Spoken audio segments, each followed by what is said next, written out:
Hi, besties.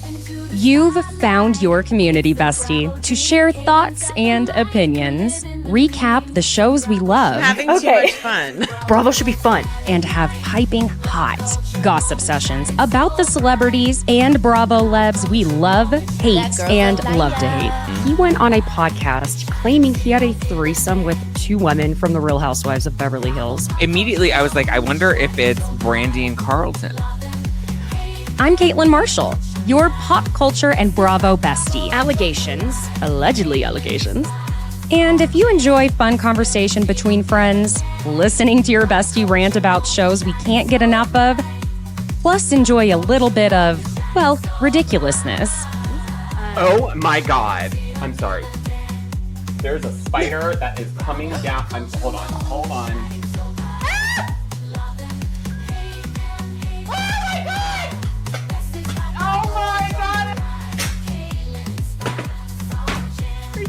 It's like the Blair Witch Project. Oh my God. Has anybody seen my ring? Oh my God. I don't want to ruin the party or anything. Have you seen my ring? Oh my God. Can you look on the floor for my ring? God, no one's gonna kill me. Don't mess with me because I will come. What? Oh. Feel free to leave that in for whatever entertainment purposes. You're in the right place. So thanks for joining me on Besties by Bravo. Hi, besties. Thank you for joining me today, Thursday, February 27th. We are covering Summer House Season 9, Episode 3. Well, friends, there was a little bit of research I had to do for this episode because this whole thing about the podcast Hannah did, where we saw what people on social media were saying, what they zoomed in. I mean, listen, you cannot get anything past a Bravo fan. Let me just tell you that. Now, friends, I'm kind of ready to just jump on into this. What do you think? I'm also going to let you know Beverly Hills is coming. I keep saying it, but you know, eventually it's happening, I swear. It's just, it's hard when I want to go where I'm excited. Does that make sense? Okay. Anywho, we start out the episode with, well, West telling Jesse about the conversation he had with Sierra while Jesse is pooping. He did have the door closed. Wow. Opening the episode strong. Here, my friends talking about 6'5" man pooping while talking to his friend. Sierra tells Amanda about the conversation with West and that she just really wants to meet her person. The conversation went fine. And Amanda's like, oh, well, do you think you already met your person, Sierra? And she's like, I don't know. I need to talk to my psychic. Girl, we all need to. See, so then we find out, again, they're doing a battle of the sexes for their division of the party spaces. Whoever gets the most votes for this 4th of July party, girls versus guys, wins. Okay. I mean, at this point, it's mostly about bragging rights. And in that house, bragging rights is pretty much enough. You know what I mean? I'm not sure why this was such a big thing in the promos and trailers and all of that for what Kyle says at this 4th of July party with the mic, but he grabs the microphone dressed as a hot dog bun, asking if anyone's seen his wiener. And it's Carl dressed as a hot dog. Okay. Amanda and Paige are watching the young girlies reminiscing about being young and pretty and adorable while they were in their 20s, while standing there being young, pretty, and adorable in their 30s. Okay. Paige says in confessional, it's her first summer that she kind of feels old and jokes that she wonders if these little infants are even registered to vote and that they don't even know what acid reflux is. Well, or what MySpace is, or jowls. Have you ever heard of a nano baby? We couldn't ever get our hands on one of the little pets, the nano pets. So I had a nano baby. Those nano babies pooped a lot. If you know, you know. Not as much as human babies, though.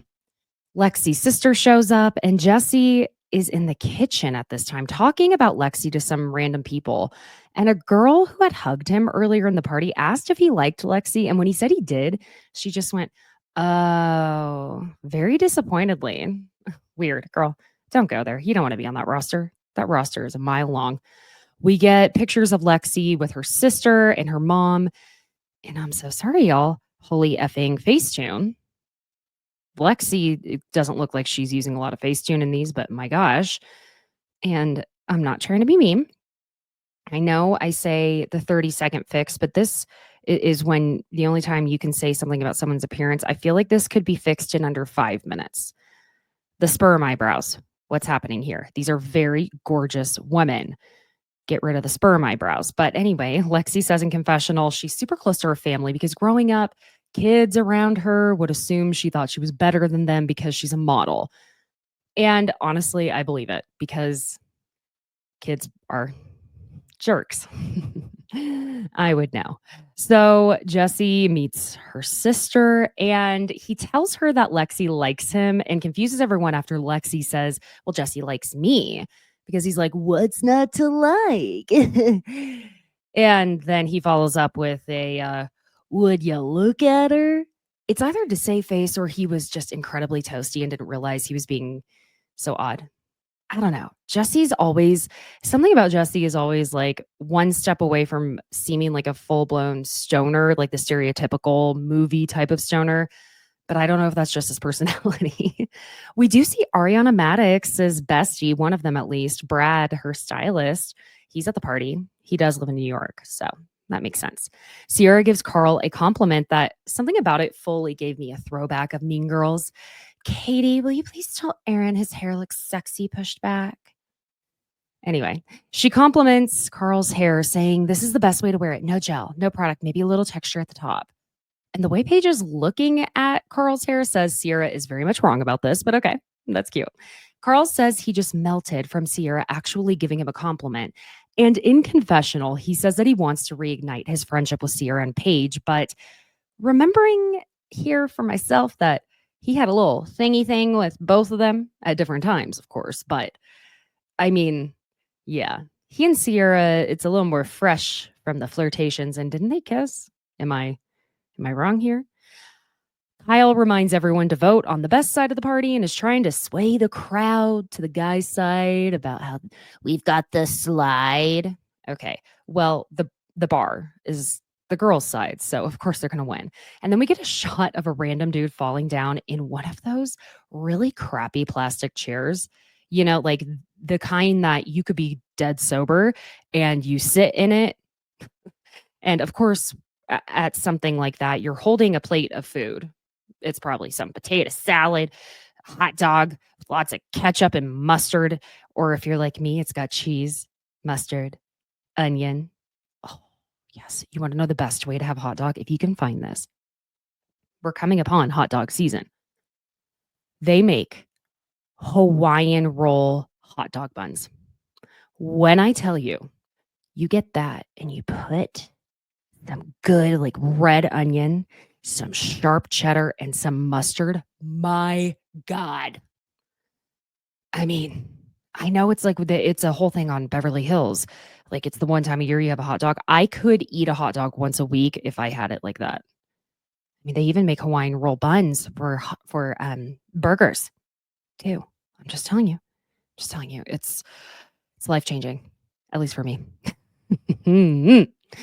Anywho, okay. But yeah, it's one of those shitty chairs that it's like, it will bend every direction, but to your own will when you sit down and inevitably you will have a full cup, full drink. It's probably going to have to be something like Kool-Aid, the red. You got to be wearing white. And it's got to be the ketchup mustard hot dog with some potato salad, maybe some macaroni, maybe some barbecue ribs. And it's going to go all over you. And it's going to be embarrassing. But this guy was clearly drunk, so this is not one of those cases. But everyone leaves, and we do see that the girls won the battle of the sexes. And inside, Jesse is trying to take a, spank bank picture of Lexi bending over in her little tiny jorts. Our usual trio of Paige, Sierra, Amanda are upstairs wondering if everyone downstairs is just like making out. And we cut to Jesse and Lexi having quite a meeting of the minds. Yes, he tells her, I'm not going to plan any trips, but I like going on them. Oh, you don't say. You like going on vacation. That is just such a really amazing thing. Like, it's so rare. So rare, Jesse. Oh my God.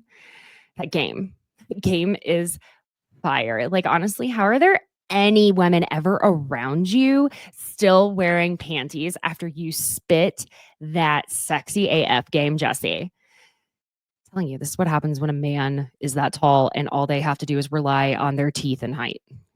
Then Lexi says she wants to go on a safari. Like, I want to learn. I want to go to Africa. Okay, anyway, just why don't you go to Disney World? I think start there, Lex. He's still on his love bombing train by telling her he'd love to do that too, but the only problem is he hasn't had a girlfriend to go with. Oh, Jesse, any hope I had for it being like a cute thing that you actually really liked Lexi and that you just were going through the thing that we always just see women highlighted as being the ones going through this, it's gone. It's gone. Meanwhile, upstairs, it's concluded that Lexi is the hottest girl Jesse has ever been with. And if you lurk Reddit or just pay attention to socials, you already know that Lexi did date Brooklyn Beckham. But there are or were questions at the time if Brooklyn cheated on Chloe Grace Moretz with Lexi. It was like these paparazzi photos and video of them in a tattoo parlor or shop, probably in LA. Well, maybe. I don't know. I can't remember where it was. It looked like LA to me. And they kiss and walk out, but they weren't like hand in hand because, oh my God, the paps are going to get us. So, yeah. And then she also dated Presley Gerber. That is Cindy Crawford. That's her son, Kaya Gerber's brother. But anyway, I love that Paige is just like, good for her. Jesse is going to stay the night in Lexi's room, and he's sitting on the edge of her bed at this point, clearly rethinking all of the alcohol, wondering if he can actually perform, like, wink, wink. But don't worry, it won't be necessary, Jesse. It's not going to happen. Kyle needs to not go to bed butt ass naked anymore, please. The cameras are all there. But I mean, at the same time, if he were a female that wanted to go to bed naked, even if there were cameras, I'd be like, yeah, go girl. But also, white straight men get enough things. So I'm taking that from you.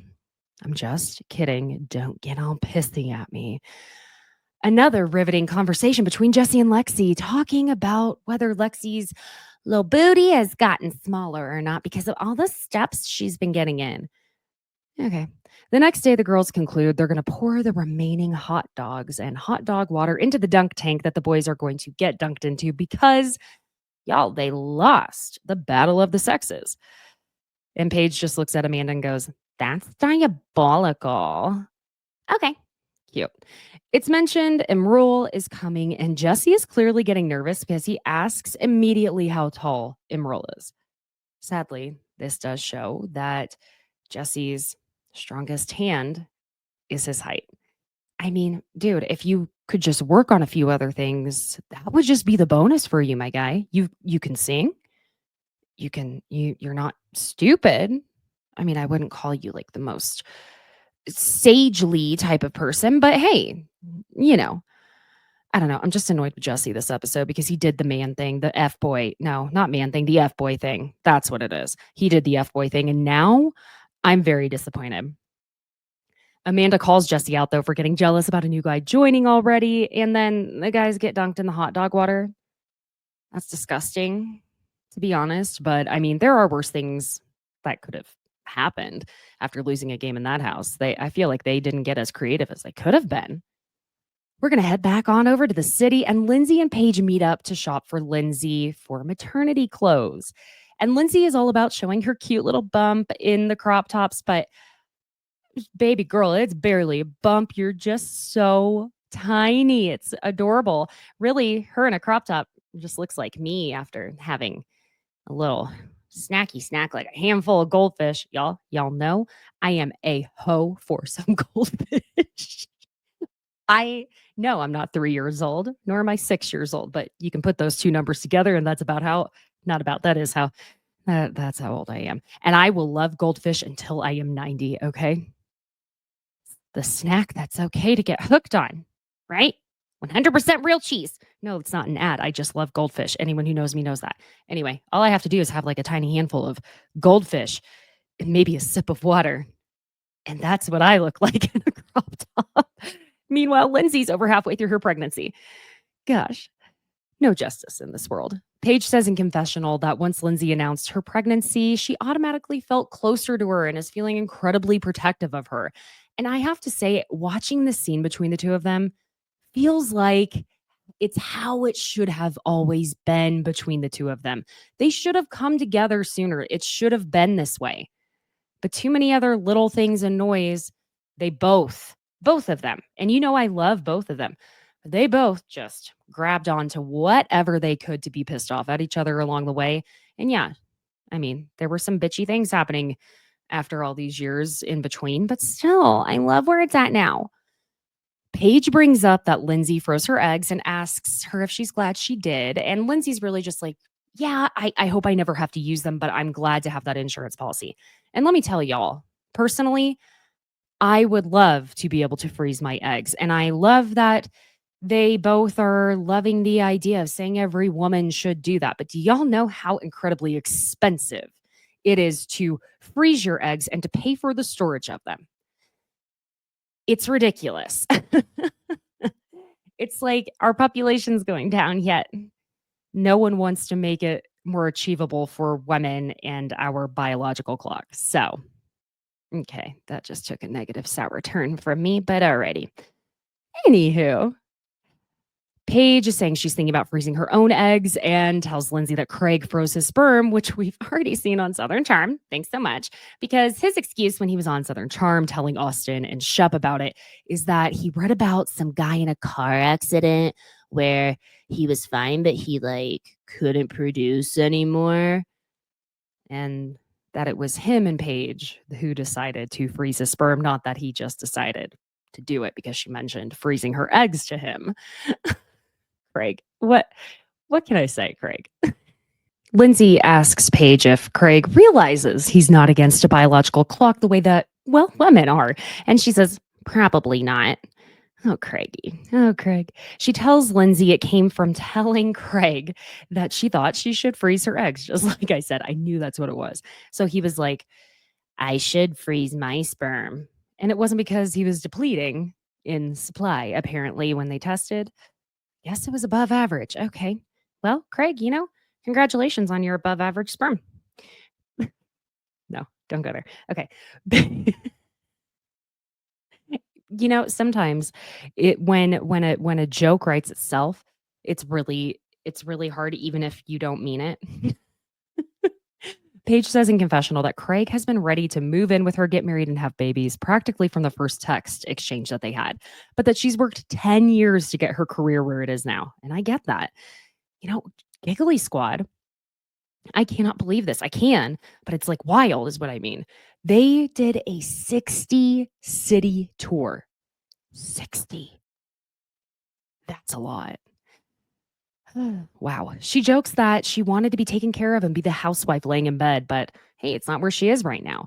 So Lindsay brings up that she's planning the gender reveal and that it's her opportunity to break the cycle with what happened with her mom by having a baby herself, because her biological mother bailed on her when she was 2 years old. And it still, oh my God, even imagining that wrenches my goddamn heart and soul out of my body, because it's already out of my body. It's standing at 3 feet tall. I can't, that just breaks my heart for her. And I think I hope Lindsay is in therapy with this, because I think there's going to be a part of her that really hurts even more once Gemma's getting older and she's like, this is the age when my mom left. How on God's green earth could a mother do that?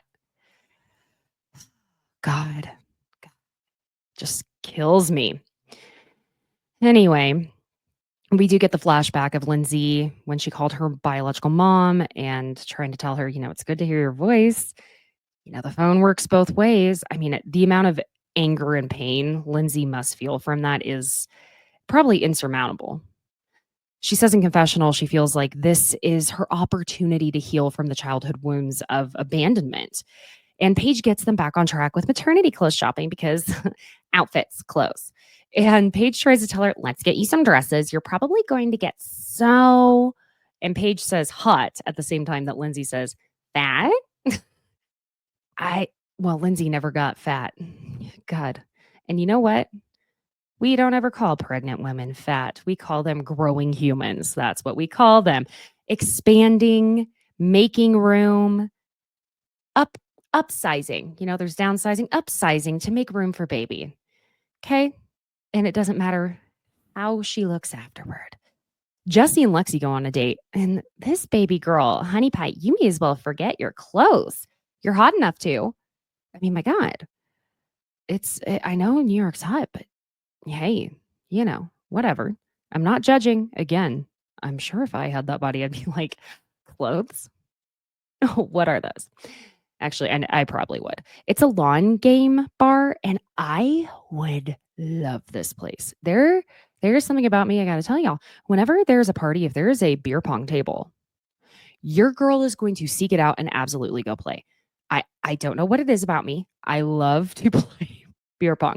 Now, in my 30s, not exactly going to that many parties with a lot of beer pong tables, but hey, if it's there, I'm going to do it. The server, God bless him, he really is like in it, trying to make jokes, make a splash. I think he really wants to get discovered so he can just like do a guest star or get a co-star on Law & Order SVU, because that's what they shoot. Law & Order SVU is New York, obviously. Jesse tells Lexi that when his dad went out with his mom the first time, he wanted to see her shoot a basketball to make sure she had a decent shot before he moved forward and potentially had babies with her. Gosh.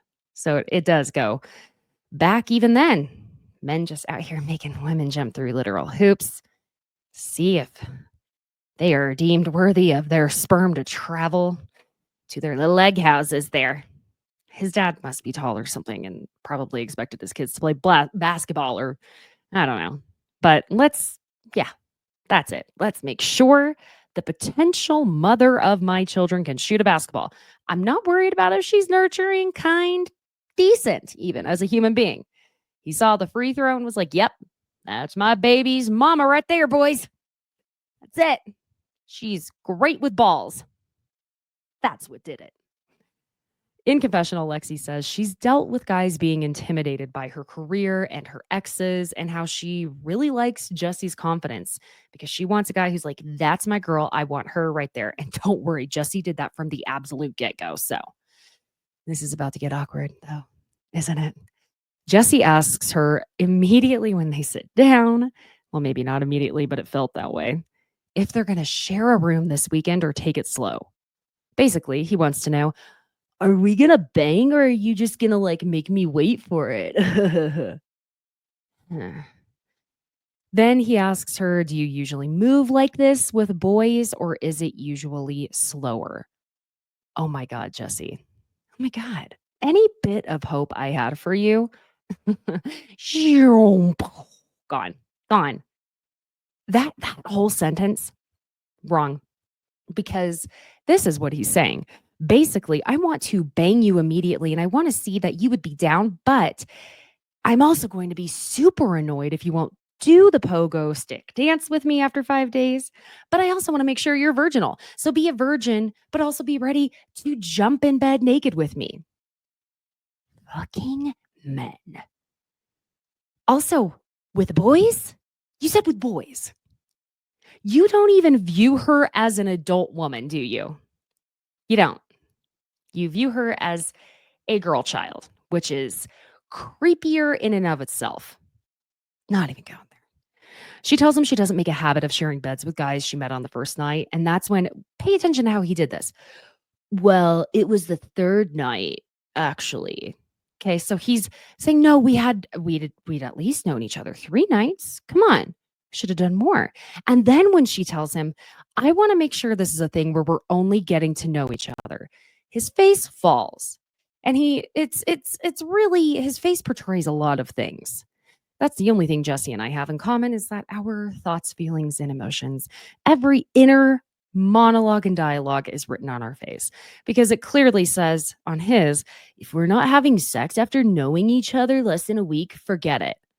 But she lets him know her thing is essentially that sex without commitment makes things go into this gray area for her. while sex with commitment keeps it black and white and simple for her. But now is the moment he's going to reel it in, saying he's only known her for less than a week, so it's a little soon. Okay. First of all, I just kind of find it funny how you draw the line at getting to know her brain and who she is as a person. But Lexi's vagina, on the other hand, hey, he wants to know little Lexi's life story, astrological big three. What makes her cry? No, now it's too soon. You asshole. Am I clear about how I feel about that? Am I clear?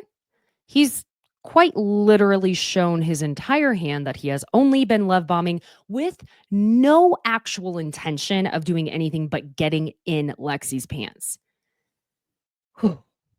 And I'm proud of her for how she is letting him know where she's at. Because listen, if what you want is a relationship and you don't want to just go have some fun physical thing for a minute and have just a situationship, which is fine no matter what it is you want. But if what you want is what you want, I'm proud of her for standing up for it. Okay. She lets him know that, I love this. Okay. So she lets him know that she has a tendency to be a jealous type and doesn't like to share. And the look on Jesse's face is both terrified and incredibly intrigued. She lets him know that she's not a casual dater and that she's a relationship sex girl. Smart. Again, with a man like this, if that's what you're wanting, smart. Let him know up front. And he still won't listen, but okay. He says he's not used to a pace like that. Oh, for crying out loud. And he says, stick with me, kid. I'm learning. I would run, sprint, skip, gallop away. Goodbye. Bye, sir. Now we're at Kyle's DJ event. How many lessons did Kyle take in New Jersey to get here? I'm just curious. He says in confessional that to some people, this may look like a midlife crisis, but for him, a midlife crisis would be a Ferrari. Sir, it's a midlife question that leads to the midlife crisis. You questioned, it was the question, and then now you're in the crisis. You're in the midlife meltdown. Also, side note, why did I only just now notice that Bailey's Chiron at the bottom job description says nanny/influencer? There's nothing wrong with it. I just thought it was kind of funny that okay. Anyhow, Paige shows up and it's being set up to show the tension brewing between her and Kyle. And Jesse is talking with Carl and West about his date with Lexi, saying she's so cute and it was good, with Carl saying Lexi's the kind of girl you lock down, obviously. And Jesse just goes, oh, she made that clear. And again, I say good for her if that's what she's wanting. If you want more, don't let a man give you half of what you are asking for, period. In any way, shape, or form. Got me? So we get to our first introduction of M. Rule. Kyle describes M. Rule in confessional as a Casanova.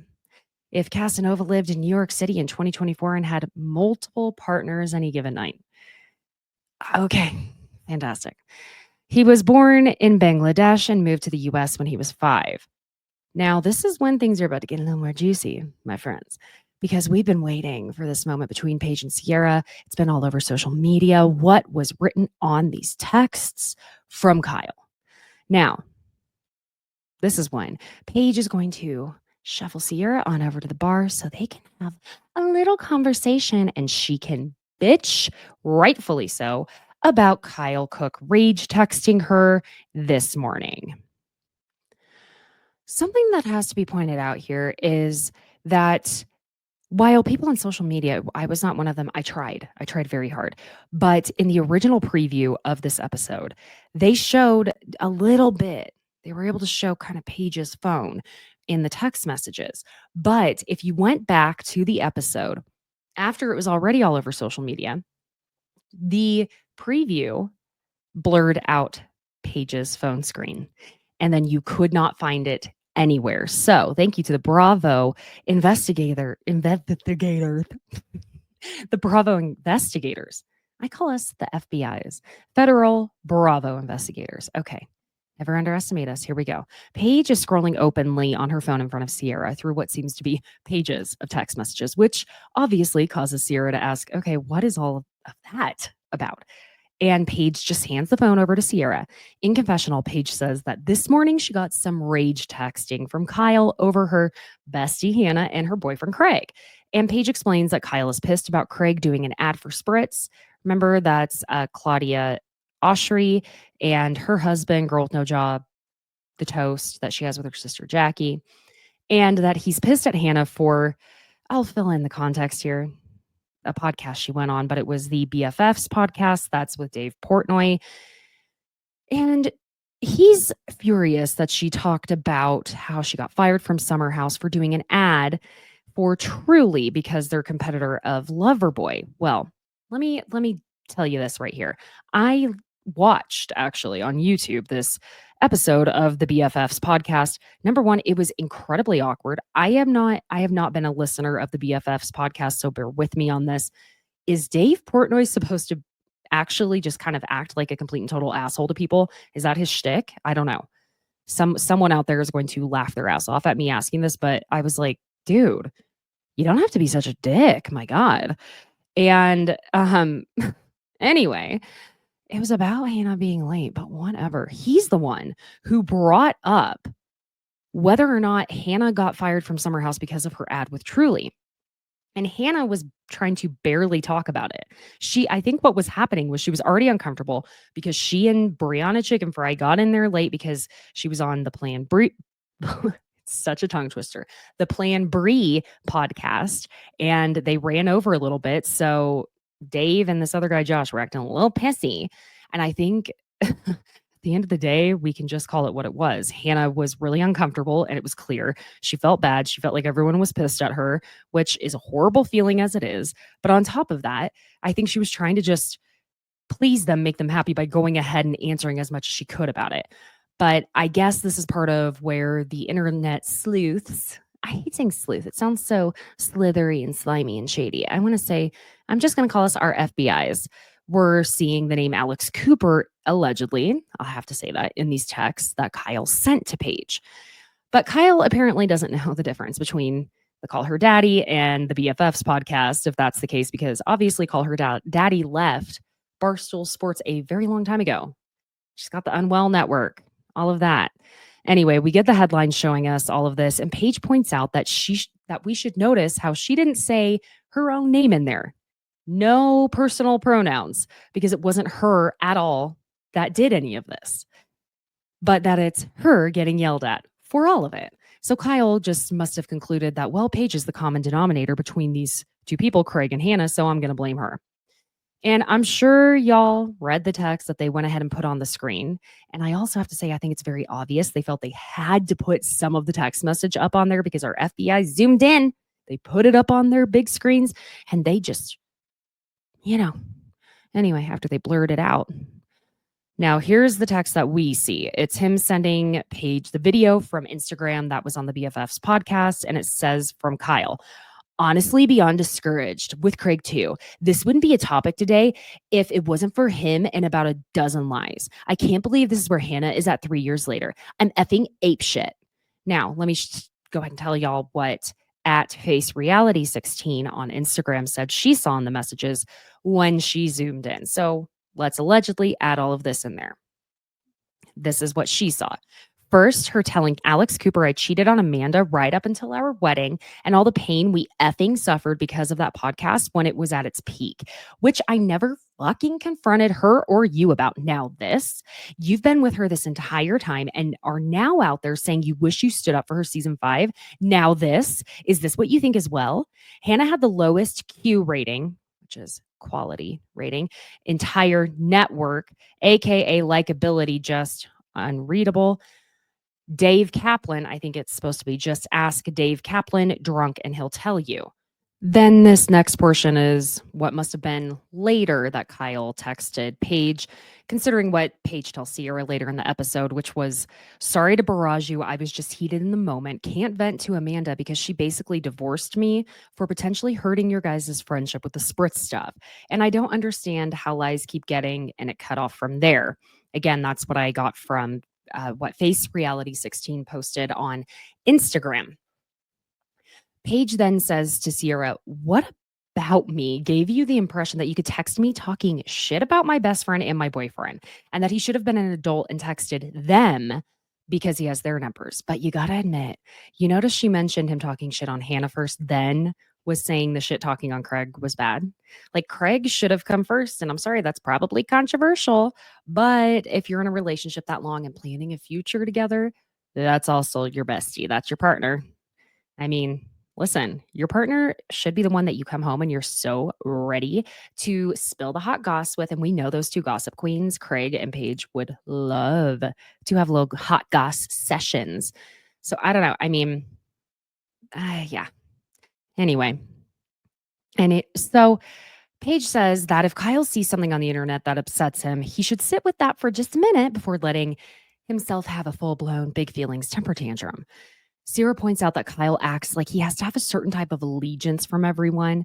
And Paige also, Paige goes on. She says, it's also like F you.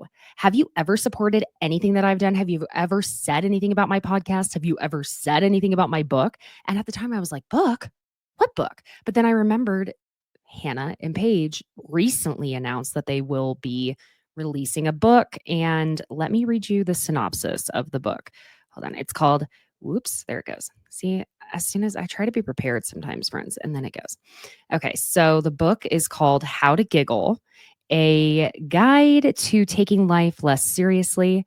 From the wildly popular podcast Giggly Squad, best friends Hannah Berner and Paige DeSorbo share hilarious and heartwarming advice on how to take life a little bit less seriously.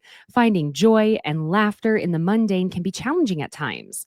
But Hannah Berner and Paige DeSorbo have mastered the art of not taking life too seriously. Brought together under the bright lights of reality television, these best friends bonded in incredibly intense circumstances. They quickly came to realize that one of the bedrocks of their friendship is their shared experience with social anxiety. As their friendship deepened, they found themselves constantly devolving into laughter, earning them the nickname Giggly Squad. And with that, their superpower, laughing through life's hardest moments, was born. Their podcast, Giggly Squad, feels like calling your best friend for a long overdue catch up. No topic is off limits, no subject too small, and most importantly, nothing is so serious that you can't find a way to make it seem less scary by poking fun at it. Now, How to Giggle covers topics like overcoming awkward situation, red flags in female friendships, and romantic relationships, using delusion and manifestation to achieve your goals, decentering men from your life, and more. Okay. So that's the gist of the book. I think that's cute. That's fun. That's exciting. I'd love to write a book. I've thought about it. It's not $1 million idea I have, but I think it'd be interesting. Maybe someday I'll tell you all about it. Okay. Anyway, you're like, sure, Caitlin, as soon as you get to Beverly Hills. Whatever you recap Beverly Hills, that's what I'm sure it's going to happen. Sierra says that Kyle has only ever talked shit on the Giggly Squad podcast and acts like it's not a real business the way that LoverBoy is. So he basically feels, and he has absolutely been this way, that he's kind of said Paige wouldn't understand business like what he does. And then Paige goes, I've drank your drink for 7 years, gone to your dumbass fucking events. The only reason I came here tonight was so that someone keeps your wife company while he pretends to be Diplo. And then she just turns and goes, like, please. And then it just cuts to Kyle DJing, like, yeah, come on, guys. DJing should be fun. Midlife crises should be fun. It's not a red Ferrari, but it's a crisis. It felt like such an abrupt cut from this event all the way over to the Hamptons from that scene, but we have Danielle back on as a friend of, and Lindsay says in confessional that she's really glad Danielle is here because they've seen each other in so many different versions of their adult selves. And we get all the flashbacks of the times they've had together, including Danielle taking a pregnancy test with a pregnancy scare. And we do find out Danielle is still single and she did miss this house a little bit. And she's kind of surprised by that. Danielle does take notice of the giant sonogram on the mantle. And it seems as though she finds it a little odd because she's like, was that a gift, Lindsay? Or Lindsay's like, no, I had that made to do my little reveal. She says in confessional that she's been surprised by a lot while on the Lindsay roller coaster, but that this in particular has to top all of it. because Lindsay is under the same roof while pregnant with another man's baby as Carl, her ex-fiance slash best bud of like 10 years. I mean, it's Lindsay Hubbard. I wouldn't expect any less. Lindsay tells her that the gender reveal scavenger hunt is going to be that night. And that's when Danielle goes, are we doing another sponsored post for that announcement? Or listen, Danielle, it seems like she's being that friend that's throwing a jab at the same time that she's letting her know she noticed that. But I'm sorry. Same. I'm a little jealous too, but I also think it's amazing, and I will battle anyone on this, that Lindsay monetized her pregnancy. She did this without actually exploiting her child. She just exploited herself, and that's up to her. She hasn't even shown Gemma's face on social media. I just think it's great. Good for you, because kids are expensive. Like, my God. Lindsay says no, and she doesn't know how she would even begin to try and sponsor it, but if she would, she could. If she could, she would. I mean, I'm sure I could come up with some ways, but anyway, everyone's going to be wearing the color option to dinner once the gender is revealed. Sierra shows up and is asked about the happy hour with the group. That was Sierra, Lexi, Jesse, Carl, our new guy Imrul, Gabby, and West. And when she was asked, like, was it awkward with West? Sierra's like, no, Imrul played as a big distraction. And she tells Danielle and Lindsay the reason Imrul wasn't there last weekend was because he was at a quote unquote play party. And Danielle's like, what? What does that mean? Was it like where everyone brings their kids and bouncy houses and, unicorns, lollipops, cotton candy? No, babe. No, it's like a triple X adult party. All right. Apparently, at this happy hour, when he was asked how many people he was with at this party, he said 2.5. What exactly constitutes a half? I'm just curious. Sierra warns them that he will be very open about his sexual, adventures, we'll say. And that West asked him if he had found completion at this play party, and apparently he didn't cross that finish line at all. I mean, all right. I know I'm supposed to be sex positive, and it's not me shaming anyone or being a prude. There are some lines for me personally. Danielle seems intrigued. Okay. But we had already been getting shots of Imrul riding on his motorcycle out to the house. I mean, I'm so sorry, y'all. It seems just so contrived, and so it's trying too hard. Imrul walks in and is very big about full body, like head to toe touching hugs. Lindsay's a bit surprised by the kiss on her face he gives her. He then tells them he then tells them thinking he's being very cute and funny with a very uncomfy sex dad joke that Kyle invited him to come last weekend to the 4th of July party, but I had my hands tied. Literally, they were tied. Okay, sir, sir, what exactly are you trying to prove at this point? Yes, you've had sex. Okay, congratulations. So has a very large portion of the world. We're not that impressed at this point. And in fact, I'm less impressed than I would have been otherwise. Let's just be so for real right now. But he tells us in confessional that he did grow up in a Muslim household, so he felt very restricted by the religious guidelines. No pork, no sex before marriage, no candy, all of that. And for him, he broke out of what he felt like was a very restrictive religious environment. And now this is why he is so very open about who he is, I would say. Is that really who you are? To just sex? As many people, as many openings as you can find? Is that your personality? Okay. Now Jesse, Carl, and Amanda show up, and Jesse comes up and like nuzzles on Sierra's neck. She's very comfortable with that. Mental note.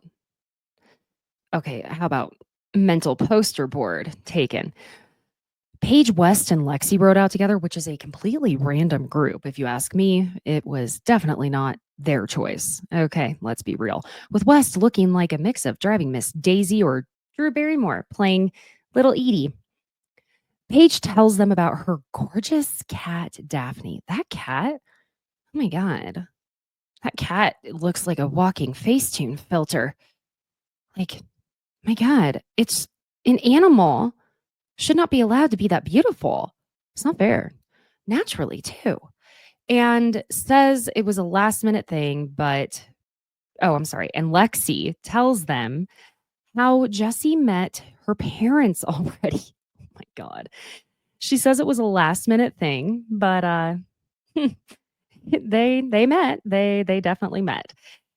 Paige just kind of jokes like, "Are they getting married in Canada or will it be happening here in the US?"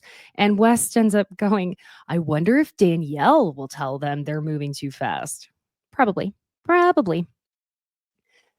Back at the house, Lindsay asks Jesse how meeting Lexi's parents was. And Jesse jokes that on the way to meet them, he was like, "How the fuck did I get here? I was single, dating multiple women a few weeks ago, and now I'm meeting this girl's parents." And the flashback shows that the sperm eyebrows really run strong in that family. It's an episode heavy on the sperm subject. Danielle asks him if he had to clear the roster of women for Lexi now. And he says he did have to have a few conversations with some girls. And Amanda goes, "How did Sierra take it?" See, Amanda sees it too. It's not just me. But Sierra just goes, "Wait a minute." Amanda then tells him that people are waiting for him to comment on her most recent posts. And Jessie has been commenting on her posts incessantly to where people let me rephrase that, where people truly do think and believe that Amanda is going to leave Kyle for Jessie. That type of stretch, my friends, you're going to tear some muscles on that one. Throw your back out, reaching that hard. Jessie says that he may have to get the ability to leave one of his comments that he guesses Amanda up approved by Lexi. Oh boy. He's definitely the type that likes a little bit of crazy. And I'm always okay with a girl who's just a little crazy because, hi, have you met me? But Amanda is literally married. And I highly doubt her husband cares that Jessie is in her comment section gassing her up, at least that we know of, at least not publicly. He's not that, I don't know. It's Kyle. What can I say? It's Kyle Cooke. He could be. I mean, he might be. I don't know. Still, come on, girl. Amanda is like harmless in the sense of her moral compass would make her harmless. Amanda's stunning, and that body, my effing God. You know, she has said she doesn't even work out. Again, there is no justice in this world. But Jessie says that Lexi already made a comment about it and about him leaving these comments, gassing the girls up, and that, it's a thing for her. And all the girls sitting there are like, "What the fuck?" He says that Lexi said to him, "Are you still going to comment crazy shit on the girls' photos if we're dating?" And that he told her, "I was planning on it." His comments are just very much F-boy Jesse Solomon coded. I wouldn't take them so seriously personally, but okay. Listen, now, if I were, I don't know, if he were commenting that stuff on Sierra's, any man I'm dating, anything, even if it's in my head, like, Sierra is so freaking hot. Like, and not that Amanda isn't, but Sierra's single. That would wound me. God. In confessional, Jesse says that Lexi told him, instead of saying things like, "Holy shit, I can't believe how smoking hot you are," in the comments, that he should just say like, "Oh, that dress is very beautiful." But he says that he was just like, "I don't know." They start joking that Jessie has changed, and this is when Lexi, Paige, and West show up. Paige brought Lindsay flowers for the gender reveal, which I thought was very sweet and thoughtful, and she says she brought pink because she is team pink. Lindsay tells West he looks like he just came from a horse race. Okay, because of that headscarf. Listen, pregnancy brain, right? But Danielle says, with a little bit of Ms. Doubtfire. So she sees Robin Williams in him too. I swear to God, I'm telling you, he looks just like Robin Williams to me. He does. Jesse and Lexi are immediately just straight up sucking each other's faces off. And apparently Kyle is coming in from New Hampshire later because he had a DJ gig there. Okay. Paige and Sierra have a chat in their room, and Sierra asks her if she's spoken to Kyle after his event. And Paige says that He texted her saying sorry about the barrage of messages and that he was just heated, which would lend to that previous text I mentioned. But Paige hasn't said anything to him. And she's like, yeah, I wasn't going to do anything at his event. But she brings up that a few days before they got to this weekend, Kyle did a quote unquote exclusive with Page Six and that he lied through his teeth in the article. So here's what the article said. Bear with me. I'm going to read it quickly, but I'm just trying to save you some Googling. Okay, that's what I'm here for. In an exclusive interview with Page Six, Cooke, who owns and operates beverage company LoverBoy, fires back at his former co-star for claiming she got canned from the Bravo reality series in 2021 because she did an ad for LoverBoy competitor Truly Hard Seltzer. I have nothing to do with casting, Kyle Cooke, 41, tells us, calling it upsetting that, quote, this is the narrative being shared because there's no truth to it, end quote. Quote, I'm flattered anyone thinks I could have that kind of pull. But clearly, I don't have any control over what Bravo does, end quote. Reflecting on the timeline of events, Cooke says, quote, I believe her collaboration with Truly was a year after we filmed the season 5 reunion. So the timing doesn't add up, end quote. Though one of Burner's Truly campaigns came out in April 2022, exactly 1 year after the reunion aired, she debuted her partnership with the brand in August 2019. Quote, we never spoke about it, but when I saw it, I thought that it made a lot of sense for them to tap into the Bravo fan base, end quote, Cooke admits. Then he says, at that point in time, Loverboy was legitimately taking off, and I was too focused there to give it any more thought than that. End quote. During her chat with Portnoy, Burner said, I think some of these shows become a lot of egos. And it's like, it's my show. It's my drink. You can't do that. It just becomes fighting over egos and screen time. And it's not that fun after doing it for too many seasons. Cooke encourages fans to go back and watch season 5, during which Burner feuded with several cast members and form their own opinion. He says, quote, personally, I think she was saying things on multiple podcasts leading up to the reunion that upset a lot of our group, and that's what got in the way, Cooke tells us, making sure to note that he, quote, never voiced any issue with filming with her. Because, a side note, in the podcast, Hannah said that there were issues and people were just shutting her out, saying they wouldn't film with her, essentially. According to Cooke, Burner even reached out to him after the contentious reunion, basically apologizing. I told her no apology to me was necessary, but that Amanda deserved one, he says, stressing that his main concern the entire time was his wife. Oh my God. Your main concern has never been your wife, Kyle. Let's keep it 100. Your main concern has always been you. Anyway, quote, my issues with Hannah had nothing to do with beverages or egos or screen time. They had to do with how she was treating Amanda, he clarifies, emphasizing that he's only commenting on Burner's podcast appearance because these lies are disparaging to my business. Cooke goes on to praise Burner for her remarkable comedy and podcast career, saying he plans on watching her Netflix special and encourages everyone to tune in. I've said on multiple occasions that I would love to put this behind us, he says of their beef, adding that he sent Hannah a congratulatory text about a year ago when he saw her name on a list of top 10 comedians to watch to try and break the silence. End quote. Cooke concludes, quote, I hate having lingering issues with anyone in my life.